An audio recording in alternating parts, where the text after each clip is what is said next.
Lance Secretan once wrote, "Authenticity is the alignment of head, mouth, heart, and feet, thinking, saying, feeling, and doing the same things consistently."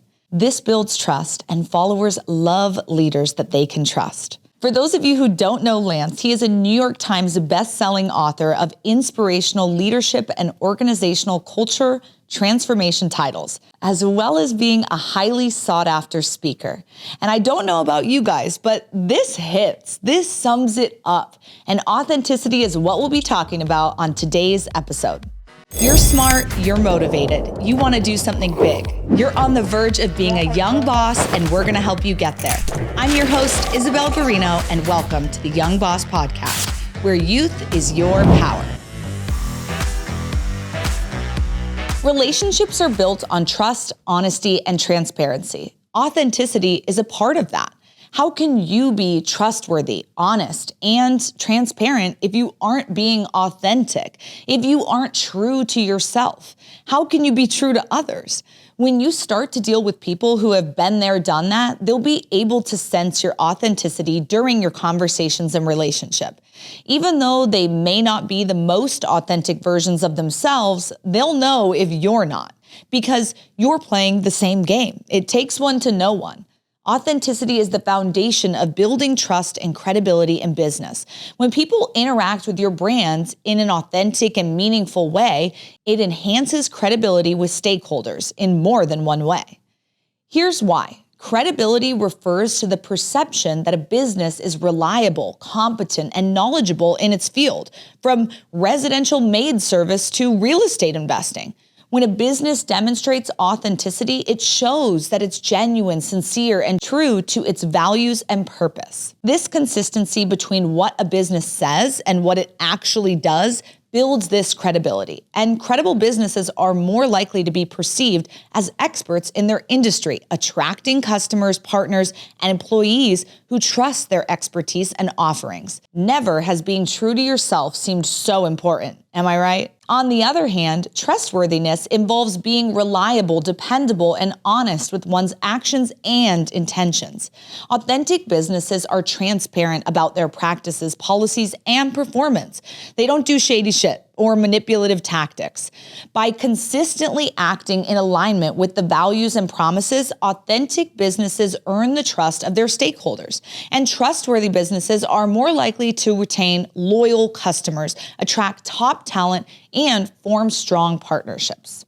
When I think about being authentic in my role or in my business, to me, it's all about doing things that are actually true to what I would do. I don't want to get up on stage and perform and act like I am someone who I'm not. It's very, very important for me to be exactly who I am. So if you meet me in the grocery store or you meet me after I walked off stage, you're meeting the exact same person. And you can trust in that and you can know that. And when you meet me and you tell me, or we're speaking via email, I'm going to react the same way to you because it's exactly who I am. I think that's highly, highly important when you're interacting with customers, but I also do that in my business with my employees and independent contractors. I am exactly who I am, and I think that's so important because sometimes people are putting on their work voice or their work face, right? And presenting as someone who they're actually not. And that's where people can start to tell like, is this you? Are you really being honest with me? Are you being authentic with me?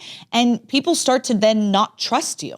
They're not trusting not just you, they're not trusting you at all in business, in life, in anything. And so staying who you are is so, so important. I know my dad, he used to get teased for being really PC, right? Really politically correct. He'd never really say things one way or another, politically or, economically or anything of that nature. But that's exactly who he was. So if you met him at our dinner table, he was behaving the exact same way. Okay, so how do we recognize authenticity in others? It's already hard to tell if people we date are being authentic and we spend one-on-one time with, but how the hell do you do it when you only have an hour here or there with a potential business partner or collaborator? I know you guys have probably seen that Black Mirror episode where everyone's rankings are above their head. And I used to say this sometimes, like, wouldn't it be great if people came with a Yelp review? So we could see, like, did they cheat on all their past partners or did they actually screw over over their last business partner, right? Does their wife secretly hate them or their kids think they're a jerk? Like, we'd love to know these things. But in that episode, it tells you it's probably not so good. But here are some things that I look for when determining if my colleagues, employees, and partners are being authentic. First, consistency. Authentic individuals demonstrate consistency in their words, actions, and behaviors. Second, transparency and openness. Authentic individuals are transparent. They're open in their communication. They share information honestly and admit their mistakes. They're willing to engage in open dialogue. Third, self-awareness.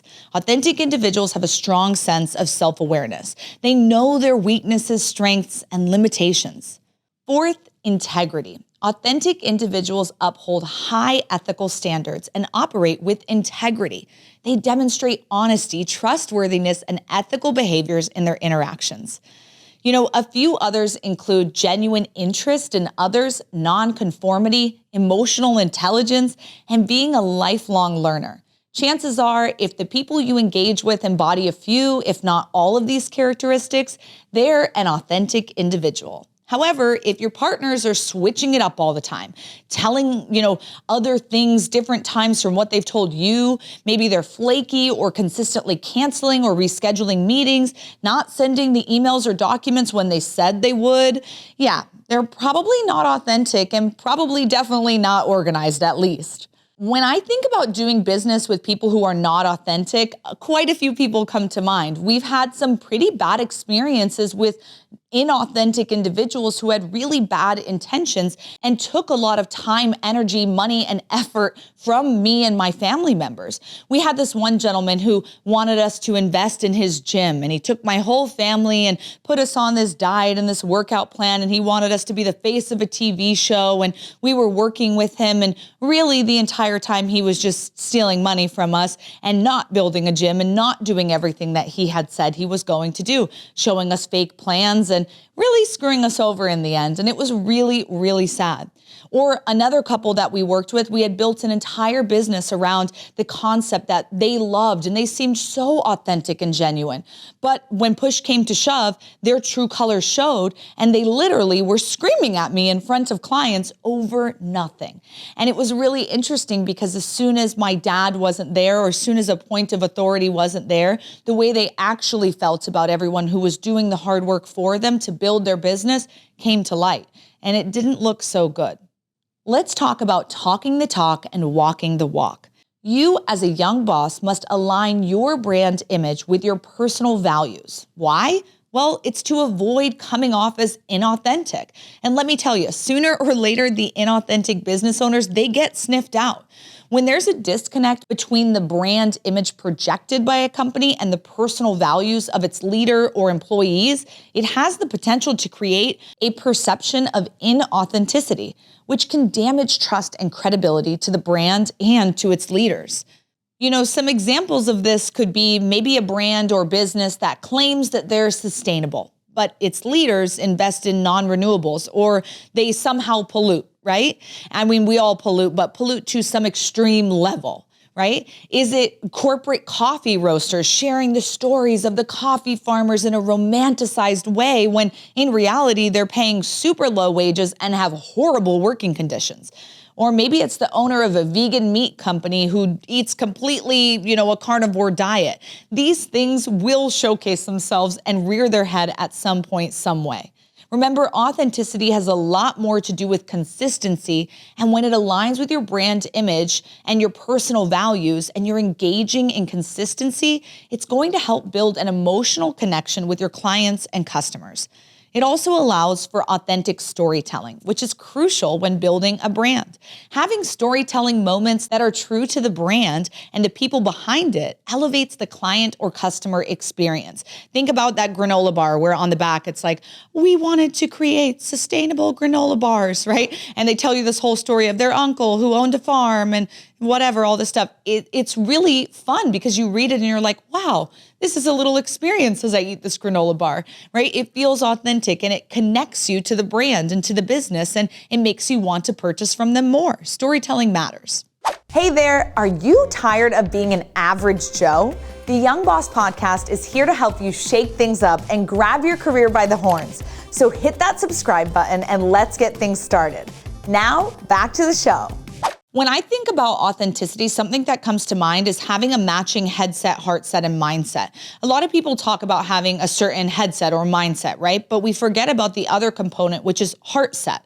If you're promoting that your business is truly to help people, but in your heart of hearts, all you want to do is make money, it's going to show, okay? People are going to realize real quick that you're not being very authentic. It's super important that all of these things are in alignment. And as a young boss, you really need to sit down and ask yourself, what do you truly want in your heart, in your head? And if they're not in alignment, start doing some soul searching or change the values of your company. Why can't you help people and make money? Right? You can do both, but you need to stop projecting that it's only about helping people. So we have to really make sure everything's in alignment, and that's going to maintain your authenticity.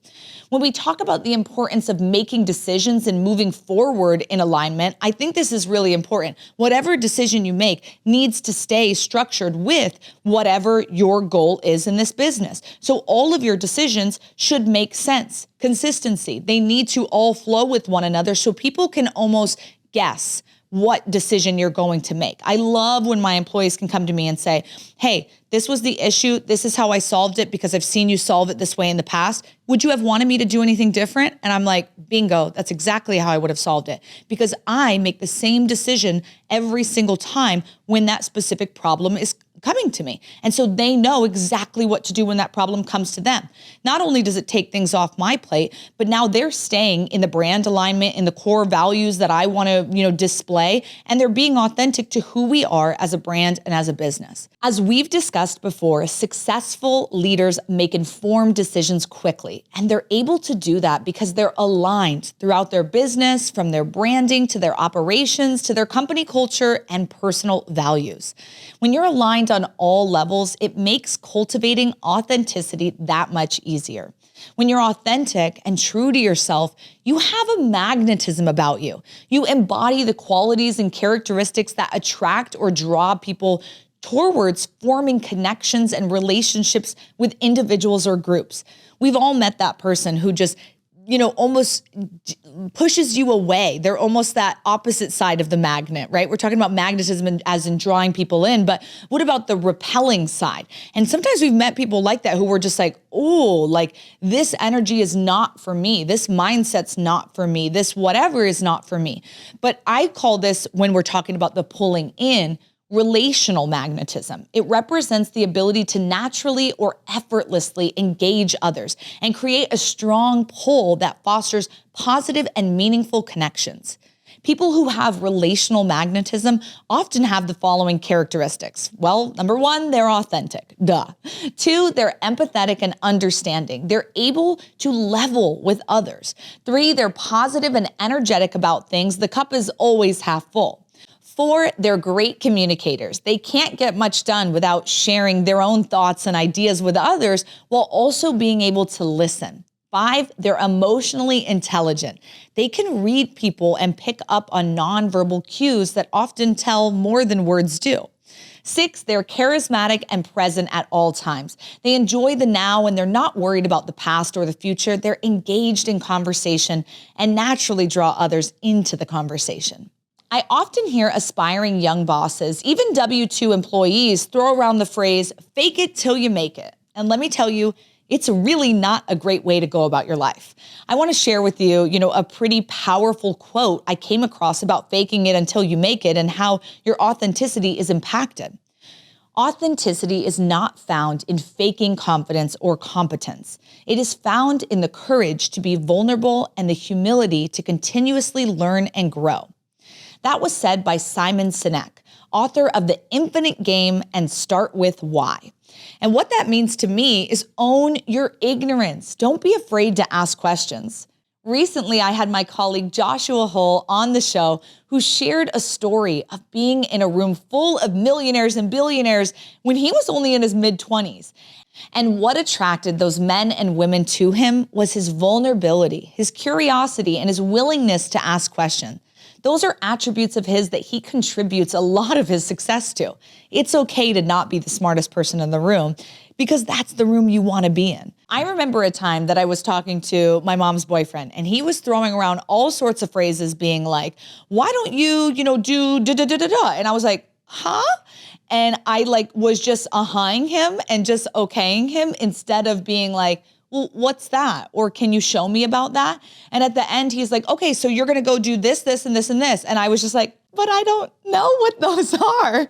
And I was embarrassed to ask. And I think that's really real. Sometimes you want to just fake it because you don't want to be embarrassed to say, I don't know what that is.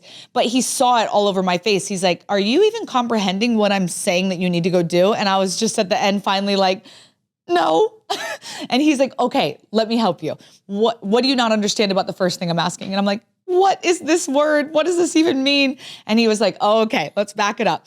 And he went through it with me and taught it to me. And actually I was able to move forward. But if I didn't kind of show that, hey, I really don't actually know what you're talking about, or he didn't have the emotional intelligence to understand my facial expression, which was like, I don't get what you're talking about. This is over my head, bro.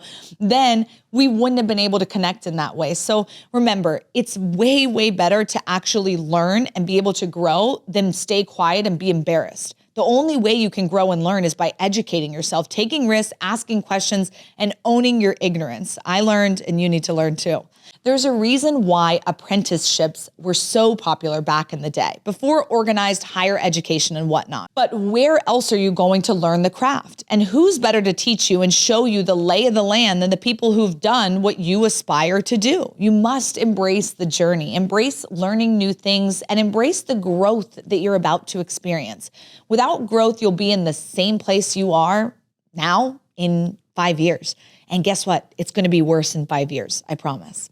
Listen, I get it. It's easy to get carried away talking about all the things that you're doing and your successes and your failures, but you'll be blown away at what people tell you when you let them talk about themselves. Showing genuine interest in other stories and actively listening to what they have to say will be incredibly invaluable to your business and your career.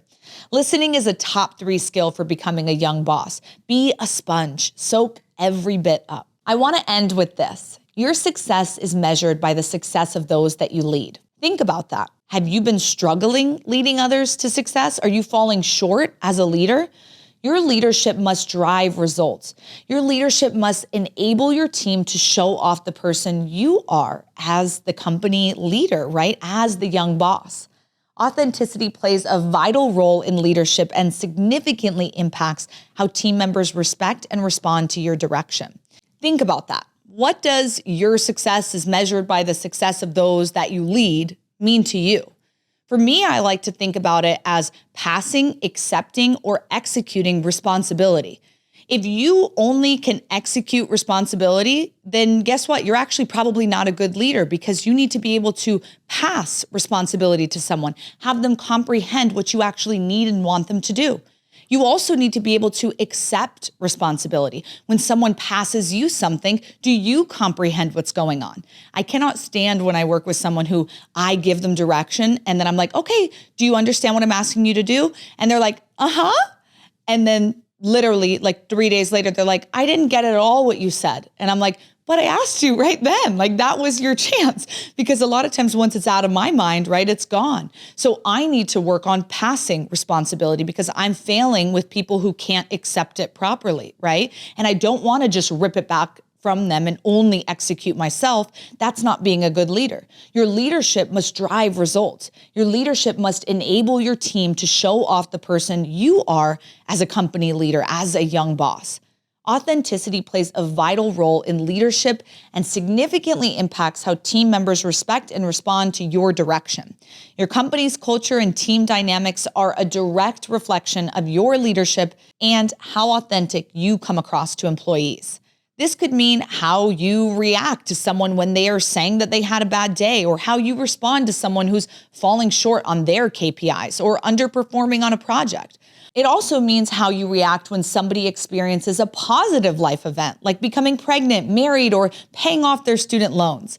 Every minute, every interaction is an opportunity to be authentic and create an environment where everyone can be themselves, can be vulnerable, open, and honest with each other. When I think about the biggest achievements in my work career with my employees, it's not actually how many sales they made, right? I have an incredible sales guy on the team who hits practically $1 million every single year on his own, right? He does one-on-one sales and he hits almost $1 million every year. But what meant more to me was the day he called me to say, Belle, I was able to pay off my parents' mortgage.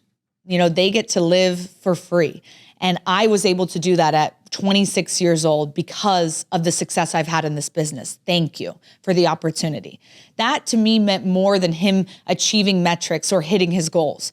Or when my operations director called me to say, I just bought my first home. I'm moving in. I'm so excited. I would have never been able to do this when I was working at this other business, but the opportunities and the advancements that you've given me have really allowed me to be able to live this life I've always dreamed of. And I'm so thankful. I'm so grateful. And to me, that means more than anything, right? Obviously, I want them to succeed in business, but when they succeed in life, that's everything.